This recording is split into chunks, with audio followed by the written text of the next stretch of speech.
जो है बेटा मैं क्लास आपकी ले रहा हूँ, उसमें ये है कि ये चैप्टर हम कोशिश करके वाइंड अप करते हैं। देखो भाई, इसके आगे अगर मैं आपसे 21 डिस्कस करूँ ना, अब 21 पे आपकी बेटा फिजिक्स की क्लास जो है वो 11 बजे स्टार्ट होगी, ठीक है। तो ये है कि 11 बजे आप लोग फिजिक्स के लिए ज्वाइन कर लीजिएगा। In the figure find the length of the side B C. अच्छा, यहाँ पे फिगर पे भी मिसिंग है चीज़ें। अब ये चीज़ें क्या मिसिंग है, रुकिएगा एक मिनट, मैं आपको बता देता हूँ। उसमें पूरी डायग्राम आपकी बुक में मेंशन है, ज़रा देखिएगा।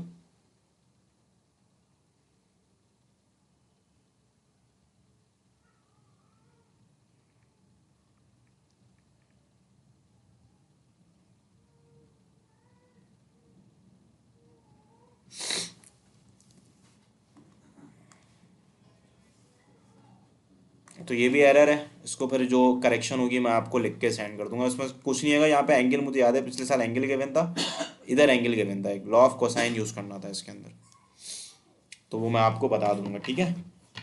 इसमें डेटा मेंशन नहीं है। अब देखो यहाँ पे लिखा हुआ है, if the sides of a triangle are 8, 10 and 16 centimetre respectively then the area of the triangle. अब आपने एरिया निकालना है ट्राइंगल का। तो 16 का स्क्वायर 256 होता है, 10 का स्क्वायर 100 और 64, ये वो तो नहीं है खैर। तो इसके अंदर यही है कि आपने सेमी पेरीमीटर निकालना पड़ेगा पहले, विच इज़ 8 प्लस 10 प्लस 16/2 होगा, ठीक है। तो अगर हम इसको देखते हैं तो सिंपल सी बात यह है कि हमारे पास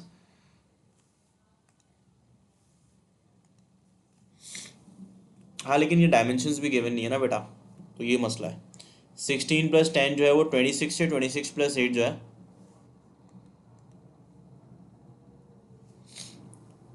26 प्लस 8 जो है 34, 34/2 कितना हो जाएगा, 17 हो जाएगा, सही है।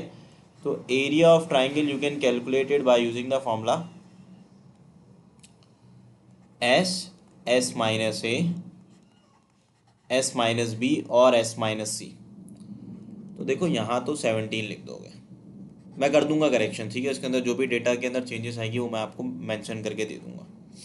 अब देखो 17 माइनस 8 जो है वो कितना होता है बताओ, 11 होता है। 17 माइनस 10 कितना होता है बताओ, 17 माइनस 10 7 होता है। और अगर मैं आपसे पूछूं कि 17 माइनस 16 कितना होगा, तो आप बोलेंगे 1 होगा। तो 10 प्लस 16 अगेन 26, 26 प्लस 8 34/2। अब देखो 7 7 द 49, 49 सॉरी, अगर मैं 11 को 7 से करूं तो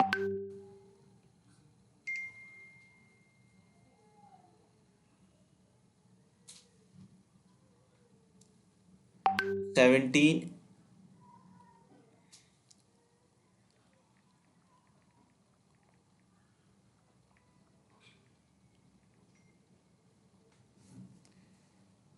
17 इंटू 11, आप उनको मल्टीप्लाई कर लें, 11 7 से क्या हो जाएगा 77, और इनको 17 से मल्टीप्लाई कर लो, तो बेटा ये तकरीबन बन जाएगा 1071, ठीक है। तो ये आपका आंसर आ जाएगा।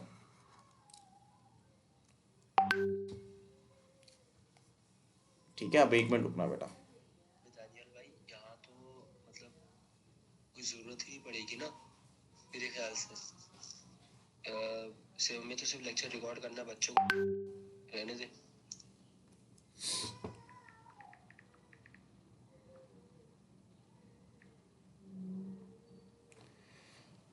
अब बेटा देखो यहाँ पे आपके पास ये जो है किसके इक्वल हो जाएगा, 1071 के इक्वल हो जाएगा। 11 कैसे है, देखो शरोज बेटा 17 माइनस 8 करो ना, तो 17 माइनस 8 जो है वो आपका, सॉरी, तो बस में वैल्यूज पुट करनी है। अगर आप पुट करोगे तो जाहिर सी बात है वो आंसर दिखते पता चल रहा है कि आपके पास क्या होगा, 17 एस हो जाएगा, और 17 माइनस 8 जो है वो आपका कितना हो जाएगा, 9 हो जाएगा। अब तेरा कैलकुलेशन देख लेना बेटा, 17 माइनस 10 जो है वो 7 हो जाएगा, और 17 माइनस 16 जो है वो 1 हो जाएगा। अब 9 7 का 63 होगा। अब 63 को अगर आप 17 से मल्टीप्लाई करें और रूट निकालें, पता है क्या रहा है आंसर, ये 1071 ही होगा। ठीक है, चेक कर लो इसको एक दफ़ा। अब देखो इसके आगे अगर मैं आपसे बात करूं,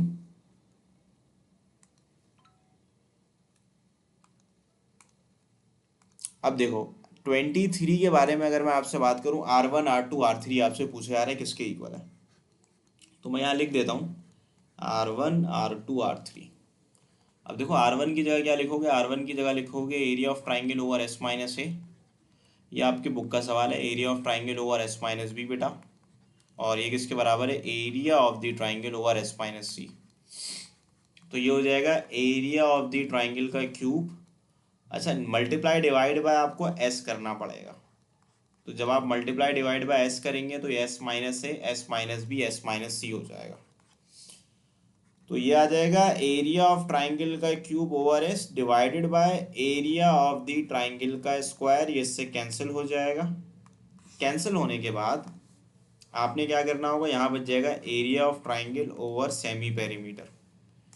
अब देखो एरिया ऑफ ट्राइंगल किसके इक्वल है, एरिया ऑफ ट्राइंगल बेटा बराबर होता है R times of the semi perimeter. तो आर को आप एस से मल्टीप्लाई कर दो, तो R S multiply by S जो है वो बराबर हो जाएगा आर एस स्क्वायर के।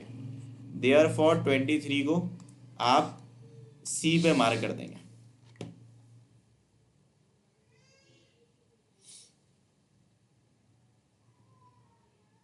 ठीक है। अब देखो 24 के अंदर क्या बोल रहे हैं, ये सिर्फ ये बुक का सवाल है, आप लोग देखिएगा फर्स्ट ईयर में आपने पूरा अटेम्प्ट किया हुआ है।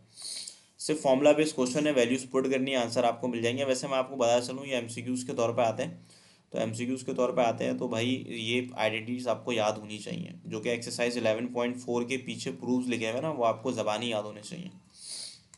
देखें अब यहाँ से R1 R2 आपसे पूछा जा रहा है कि R1 R2 किसके इक्वल है। तो भाई सिंपल है, ये बराबर हो जाएगा area of triangle over S minus A, area of triangle over S minus B. तो यहाँ पे मैं क्या लिख सकता हूँ, एरिया ऑफ ट्राइंगल का स्क्वायर, और यहाँ लिख सकता हूँ एस माइनस, और यहाँ लिख सकता हूँ एस माइनस बी। अब सिंपल सी बात है कि अगर मैं एरिया ऑफ ट्राइंगल के बारे में बात करूँ तो वो किसके इक्वल होगा, वो बराबर है आपके, आप सब जानते हो एस इंटू एस माइनस ए, फिर आएगा एस माइनस बी, फिर आएगा एस माइनस सी। तो अगर आप स्क्वायर करें तो एरिया ऑफ ट्राइंगल का स्क्वायर बेटा बराबर हो जाएगा एस, एस माइनस ए, एस माइनस बी और एस माइनस सी के। तो मैं एरिया ऑफ ट्राइंगल के स्क्वायर की जगह ये वैल्यू पुट कर देता हूँ। वैसे अगेन मैं आपको यही कहूँगा कि ये आपको याद होना चाहिए, उसको रेफरेंस देने की मुझे ज़रूरत नहीं होनी चाहिए। ठीक है। तो भाई देखिए यहाँ पे आ जाएगा एस माइनस ए, और बेटा यहाँ आ जाएगा एस माइनस बी।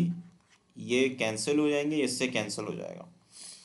तो बचा है क्या, एस इंटू एस माइनस सी। तो 24 पे you will mark on the option D. अब 24 के बाद बेटा 25, अच्छा 25 प्रूव है, ये आपको याद करना है। वैसे मैं अगर आप बता दूं तो ये बड़ा सिंपल है, 1/2 आर। देखो आर बराबर होता है area of triangle over S के, कैपिटल आर किसके बराबर होता है, A B C upon 4 delta के। तो देखिए डेल्टा से डेल्टा कैंसिल हो जाएगा, ये आ जाएगा 2 1 ज़ा 2 2 ज़ा। तो ये हो जाएगा 2s अपॉन ए बी सी। तो ये ए हो जाएगा 25 का आंसर। 26 में कहा क्या क्या कहा जा रहा है, two sides of a triangle are 2√3 and 2 and included angle. भाई दो साइड गिवन है, अब दो साइड में बना रहा हूँ यहाँ पे। एक है 2√3 और एक है 2, इनका इंक्लूडेड एंगल का मतलब है दरमियान का एंगल आपको निकालना है। Then the side opposite to the side 2s। ठीक है भाई, ओके कर लेंगे कैलकुलेट। अब सबसे पहली बात तो ये हो गई कि अगर थोड़ा दिमाग लगाते हैं, अगर हम सी कैलकुलेट कर लेते हैं। भाई ये चीज़ आपको गिवन है, एक है 2√3, एक है 2, ठीक है। और साथ साथ आपने तीसरी साइड निकालनी है, then the side opposite to 2। Opposite to 2 एक ये वाली साइड होगी। इसके लिए या तो आप वो यूज़ कर लें पाइथागोरस थ्योरम, पाइथागोरस में बोल रहा हूँ, कोसाइन लो, C square equal to A square plus B square minus 2ab cos, इसको कह लो गैमा बेशक, ठीक है, इसको गैमा कह लो, इसको ए कह लो, इसको बी कह लो। तो देखो यहाँ पे 2 का स्क्वायर मैं डायरेक्ट स्क्वायर कर रहा हूँ, 4 हो जाएगा, सही है। अब बी के स्क्वायर की मीनिंग हो जाएगी 2√3 का स्क्वायर, तो 2√3 का स्क्वायर क्या हो जाएगा, 12 हो जाएगा। फिर ए की जगह 2 लिख दोगे और बी की जगह √3 लिख दोगे। चलो लिख देते हैं, कॉस गैमा कितना हो जाएगा, 30 डिग्री, और फिर स्क्वायर रूट निकाल लो। तो मुझे बताओ 12 + 4 कितना होता है। अगर मैं आपसे पूछूं 16 होगा, इसको सॉल्व कर लेना, ही हो जाएगा √3/2 हो जाएगा बेटा। तो √3 से √3 कैंसिल हो जाएगा, तो मेरे ख्याल से इसका आंसर आएगा 2√2। एक दफ़ा देख भी लेते हैं, 12 + 4 16, 2 × 2 = 4, √3 रूट ये हो जाएगा 2 × 2 √3, और यहाँ आ जाएगा √3/2 ना। तो अच्छा, कुछ 2 से 2 कैंसिल हो जाएगा, जब कैंसिल होगा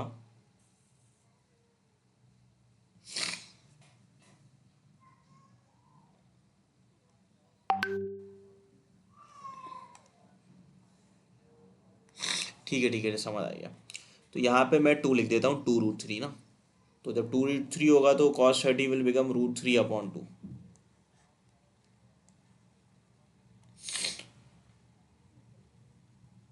1 मिनट रुकिएगा ज़रा।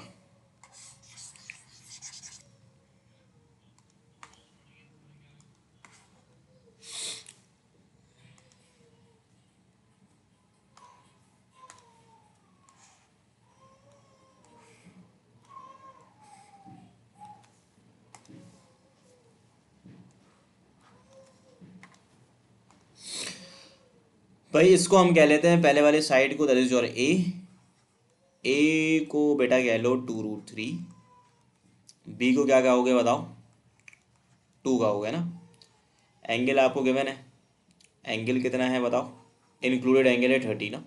ठीक है भाई, तो ये गैमा होगा। पहले आपसे बोला ये जा रहा है कि आप कैलकुलेट करें then the angle opposite to side 2, यानी कि आपसे बीटा पूछा जा रहा है कि बीटा क्या होगा। तो मैं क्या करता हूँ, मुझे सी चाहिए होगा, जाहिर है कि अगर मैं एक सिंपल सा काम करता हूँ, 180 में से माइनस करेंगे, लेकिन एक एंगल भी तो पता होना चाहिए ना, मसला ये है। तो एक काम करते हैं ना, असल पे मसला ये है कि इसके अंदर A/sin α बी इंक्लूडेड एंगल है, तो सी निकालना पड़ेगा पहले।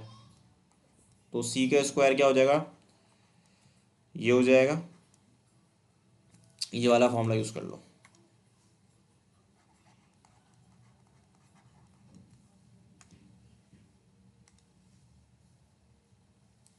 टेंजेंट लंबा हो जाएगा बेटा, कोसाइन लो से जल्दी आ जाएगा आंसर।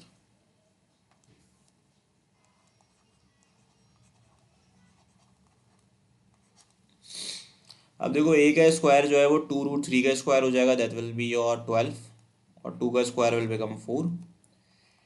ए और बी, ए बराबर है 2√3 के, ठीक है, बी बराबर किसके है, 2 के, cos 30 बराबर है √3/2 के। तो ये 2 से 2 कैंसिल हो जाएगा। अब 12 + 4 कितना होता है, 16 होता है। अब ये क्या हो जाएगा, 2 × 2 = 4, और √3 × √3 कितना होगा बताओ।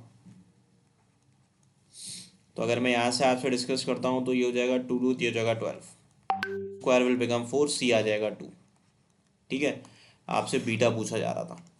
अब बीटा के लिए क्या करोगे, यहाँ पे एक एंगल तो पता है ना, B/sin बीटा यूज़ कर लो C/sin गैमा। ठीक है, अब मैं अगर आपसे पूछूं बी कितना है तो आप बोलेंगे सर 2 है। भाई बीटा कितना है, बीटा आपने कैलकुलेट करना है, और सी आपको पता चल गया 2 है। तो जाहिर है कि अगर मैं आपसे गैमा पूछता हूँ, अच्छा इसमें कॉमन सेंस है बड़ा, अब मैं इसको सॉल्व क्यों कर रहा हूँ। मुझे बताओ बी और सी बराबर है ना भाई, जो हमारे पास मतलब जो आंसर बी का आ रहा है वही आंसर सी का आ रहा है, तो जो एंगल बी का होगा वही एंगल सी का भी होगा, दोनों ही बराबर हैं। तो यानी कि आप किस में टिक करेंगे, एंगल बी के अपोजिट, सी के अपोजिट एंगल क्या है, 30 डिग्री, तो बी के अपोजिट एंगल क्या होगा, 30 डिग्री ही होगा। ठीक है, तो आइसोसेलेस ट्राइंगल है, ये आइसोसेलेस ट्राइंगल पे दो एंगल सेम होंगे, यानी कि आपने सिंपल तरीका ये किया कि आपने सी कैलकुलेट किया, और सी कैलकुलेट करने के बाद आंसर 2 आ गया। तो क्योंकि इसको हमने ए बोला था और इसको हमने बी बोला था, वो ये कह रहा था अपोजिट टू द साइड 2। अब क्योंकि बी जो है वो 2 है, तो बी के अपोजिट क्या होगा, बीटा होगा, तो बीटा निकालना था। तो जब मैंने सी कैलकुलेट किया तो सी का अपोजिट एंगल 30 डिग्री था, तो जो सी का अपोजिट एंगल होगा वही बी का अपोजिट एंगल भी होगा, which is beta, that must be equal to 30 degree. अच्छा, 27 पे क्या कहा जा रहा है? अगर मैं 27 की आपसे बात करूं तो बेटा 27 पे लिखा हुआ है इन अ ट्राइंगल ए बी सी। तो यहाँ पे भी दो एंगल सेम है, बी और सी सेम है। अब अगर बी और सी सेम है और बी और सी दोनों के दोनों बराबर है 45 डिग्री के, तो इसके अंदर एक ट्रिक यूज़ कर सकते हैं। एंगल ए कितना हो जाएगा, 90 डिग्री। अब इसके अंदर ट्रिक सुन लो सारे भाई। Angle A, angle B, angle C का रेशो क्या हो जाएगा अगर मैं निकालूं, तो ये हो जाएगा 2, क्योंकि 45 मल्टीप्लाई बाई 2 हो जाएगा, ये हो जाएगा 45 45। तो आपको गिवन क्या है, आपने ए निकालना है, सी गिवन है 4 है। अब अगर सी 4 होगा बच्चों, तो आपके पास, मैं बी पूछूं अगर आपसे कि बी कितना होगा,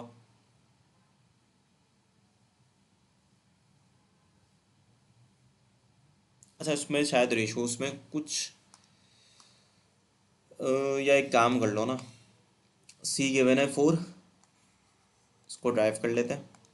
अगर हमारे पास ये बात याद रखिएगा, ये 3 एंगल है कौन कौन से, एंगल है, एंगल बी, एंगल सी लिख लेता हूँ।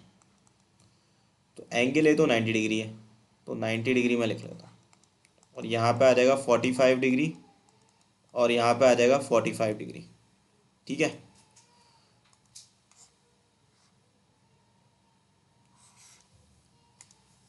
तो ये तो गारंटी है कि ये 1 ABC पे ये दोनों 1:1 हो जाएंगे।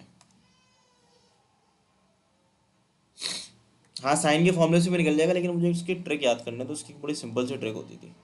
साइन लॉ से तो बड़ी आसानी से हो जाएगा। फॉर एग्जाम्पल अगर ये आपका 90 डिग्री है ना, ये 45 है, ये 45 है, दो एंगल्स आपको गिवन है। या चलो पहले साइन लॉ से निकाल लेते हैं, फिर मैं आपको उसकी ट्रिक बता दूंगा।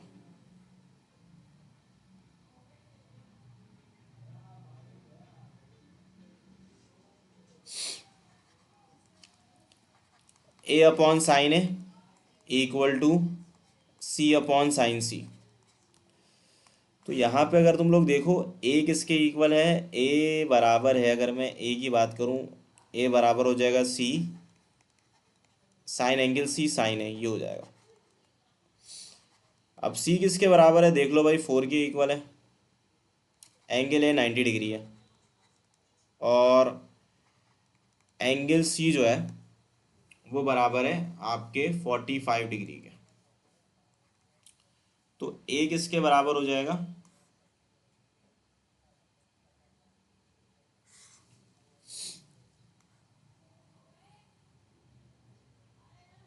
4/√2 के। अब मौजूद नहीं है ये ऑप्शन पे, तो मल्टीप्लाई डिवाइड बाय √2 कर लो। ठीक है, तो मल्टीप्लाई डिवाइड बाय √2 अगर करोगे तो ये जाहिर है बन जाएगा 2√2। अच्छा, अब ध्यान से सुन लेना। अब इसकी, अगर जब भी एक ट्राइंगल गिवन हो इस तरीके से,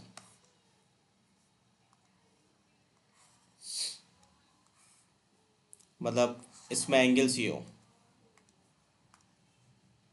भाई, ये 45 डिग्री हो, ये बहुत दफ़ा नस्फास के अंदर पूछा जा सकता है, ये 45 डिग्री हो और ये 90 डिग्री हो। तो अगर आपको लार्जेस्ट साइड की वैल्यू गिवन हो, फॉर एग्जांपल इसकी वैल्यू आपको पता है कितनी है, ये 2 है, ये 2 है, और आपने एक्स निकालना है, तो आप सिंपल क्या करें, इसको 2√2 से मल्टीप्लाई कर दें, यानी कि इसको मल्टीप्लाई कर दें √2 से, और अगर आपने रिवर्स जाना है तो √2 से डिवाइड कर दें। यहाँ पे भी सेम है कि अगर आप इसको देखेंगे, इसमें A/B/C का जो रेशो होता है वो होता है √2:1:1। यानी कि आप ये कर सकते थे कि आपके पास अगर लार्जेस्ट साइड की वैल्यू गिवन है तो आप उसको डिवाइड कर देंगे किससे, किससे डिवाइड कर देंगे, √2 से डिवाइड कर देंगे।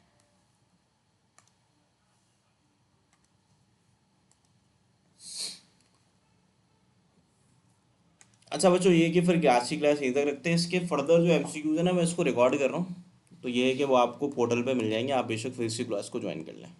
ठीक है।